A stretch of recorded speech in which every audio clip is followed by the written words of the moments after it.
नमस्कार मित्रांनो, गावठी कट्टा या यूट्यूब चॅनलवर तुमचं स्वागत आहे. अगं, आज सकाळी मी तुला बोललो होतो ना, आज रात्री लवकर जेवणावर मूवीला जायचं आहे आणि अजून तुझं काही आवरलं नाही. आवरते हो, 9चा शो आहे, सोनालीने आतूनच हाक मारून सांगितलं. तसं राकेश सोफ्यावरून उठून आतमध्ये गेला. सोनाली नुकतीच आंघोळ करून बाहेर आली होती. तिने अंगाला टॉवेल गुंडाळला होता. आरशात बघत ती केस सुकवत होती. सोनाली दिसायला तशी सावळी होती, पण तिची फिगर एकदम कडक होती. कमरेला असं काही वळण होतं की कोणाचाही तोल त्या वळणावर जाईलच.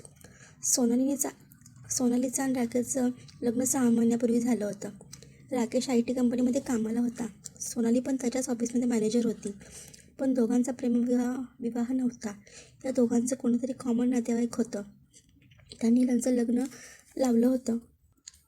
सोनालीला असं बघताना राकेशचा लवडा गरम झाला होता. त्याने स्वतःवर कंट्रोल ठेवला होता.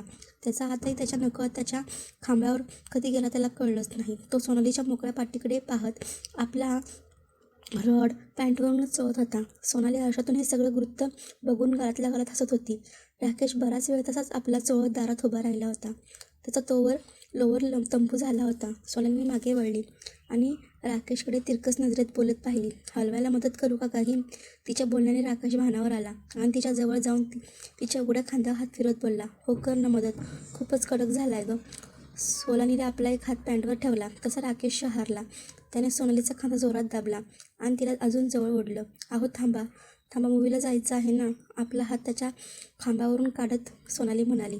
तसाच तो तिचा हात पकडत त्याने पुन्हा आपल्या खांबावरती हात ठेवला आणि म्हणाला, मूवीपेक्षा जास्त इथे मजा आहे.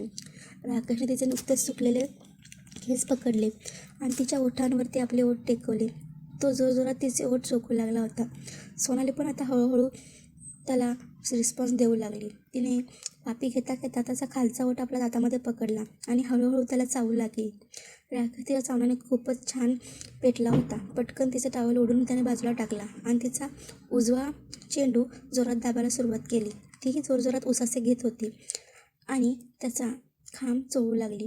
राकेशने आपली लोवर खाली खेचली आणि अंडरपॅन्टमधून आपला खांब बाहेर काढला. त्याचा खांब बाहेर येताच हवेत झोकांड्या घेऊ लागला. सोनालीने त्याचा खांब परत हातात घेतला. त्याची स्किन मागे पुढे करू लागली. एक संथ गतीमुळे राकेशने तिला मागे बेडवर ढकलले. तिच्या अंगावरती आरूढ झाला. त्याने तिचे दोन्ही बॉल जोरजोरात दाबायला सुरुवात केली. सोनाली पाण्यातून बाहेर पडलेल्या मासळीसारखी तडफडत होती. अहो जरा हळू, दुखतंय ना, दबक्या आवाजात ती राकेशला म्हणत होती. राकेशला ती काय म्हणत आहे यापेक्षा तिचा तो आवाज आणि उसासांमध्ये त्याला इंटरेस्ट होता. तो अजून तिला चेतवत होता. आता सोनाली तापली होती. तिने राकेशचे केस पकडले आणि त्याचं तोंड आपल्या थानांवरती दाबून घेऊ लागली. तिला काय हवं आहे हे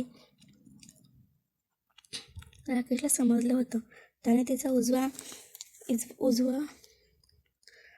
बॉल तोंडात घेतला आणि चोखू लागला. दुसऱ्या हाताने तो चिमटे काढू लागला होता. ती अजून जोरात चावा असं म्हणू लागली.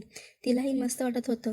सोनालीने लाजेचा पडदा बाजूला टाकून बिनधास्त राकेशला साथ देत होती. राकेशने मध्येच तिचे बॉल तोंडात घ्यायचा आणि चावायचा. आई गं, सोनाली जोरात विव्हळली. तिने राकेशला ढकलून खाली पाडलं.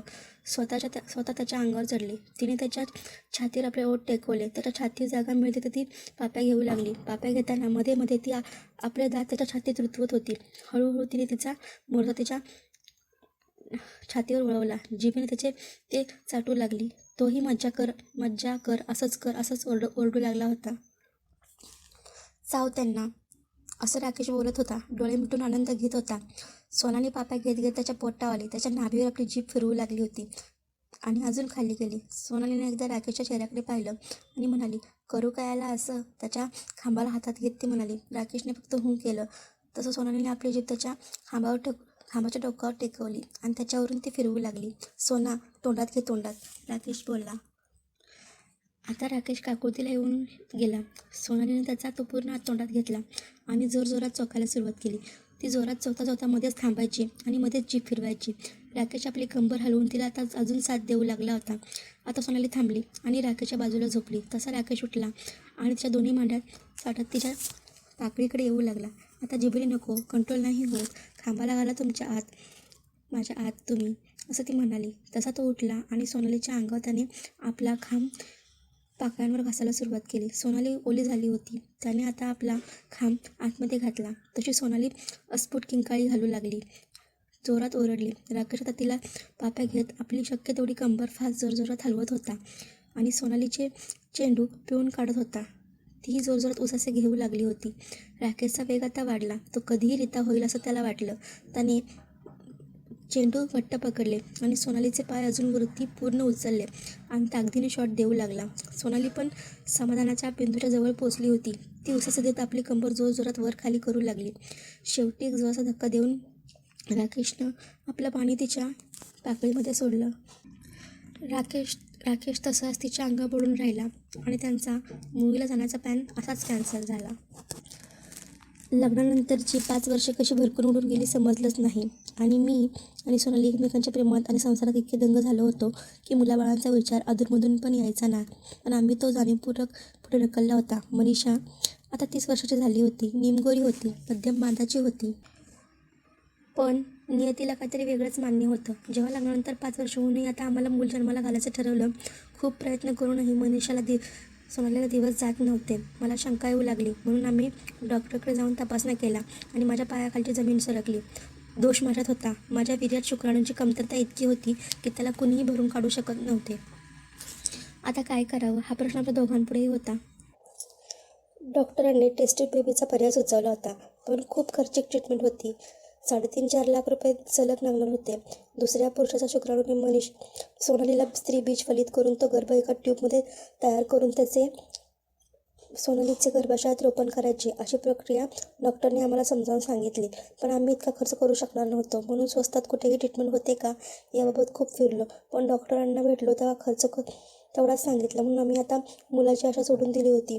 आम्ही सुशिक्षित असल्याने देव, धर्म, बुवा, अंगारा, तुपाराम, तंत्रमंत्र ह्या गोष्टी आम्हाला मान्य नव्हत्याच. अशातच एका दूरच्या शहरात आडबाजूला असलेल्या खास क्लबबद्दल मला माहिती मिळाली होती. तिथे जाऊन प्रत्यक्ष माहिती घेतली. तिथे अशा जोडप्यासाठी स्टड किंवा वळू ओळखले जात होते. धष्टपुष्ट, रगील, बॉडी बिल्डर आणि तारुण्याचा दोष असलेले तरुण होते. त्यातील तुम्ही तुमच्या आवडीचा तरुण निवडून त्याच्याकडून तुमची पत्नी गरोदर करून घेऊ शकत होता. त्यासाठी त्याचा 15 दिवसाचा एक प्रोग्राम होता. त्यात स्त्रीच्या पाळीला सुरुवात झाली की 3ऱ्या दिवशी तिला क्लबमध्ये दाखल करायचे. तिथे तिच्यावर पहिले 4 दिवस वेगवेगळ्या तपासण्या, ट्रीटमेंट करून उपचार करतात. तिचं सौंदर्य वाढवणे, तिच्या शरीराला कमी आकार देणे, तिच्या विहारात सुधारणा करणे, तिला त्याबद्दल माहिती देणे, गर्भधारण करताना काय काय करावे लागते ही माहिती देणे असे स्वरूप होते. आणि मग तिच्या पाळीच्या 7व्या दिवशीपासून तिच्या निवडलेल्या पुरुषाशी संग लावून तो घडवून आणला जात होता. तो किमान 10 दिवस रात्र त्या स्त्रीला त्या पुरुषाकडून संपर्कात ठेवले जायचे. त्या 10 दिवसात रोज तिला नववधूसारखे सजवून मेकअप करून तिला त्याच्याशी संग करण्यास प्रवृत्त करायला सांगायचे. दिवसा ते सतत एकमेकाच्या सोबत असायचे. त्यामुळे त्यांच्यात ओढ निर्माण व्हायची. या काळात तिला गर्भधारणेस उपयुक्त आहार आणि मेडिसिन दिली जात होती आणि त्या पुरुषाला स्टॅमिना वाढवण्याची ट्रीटमेंट. मित्रांनो, कशी वाटली ही स्टोरी नक्की कळवा. धन्यवाद.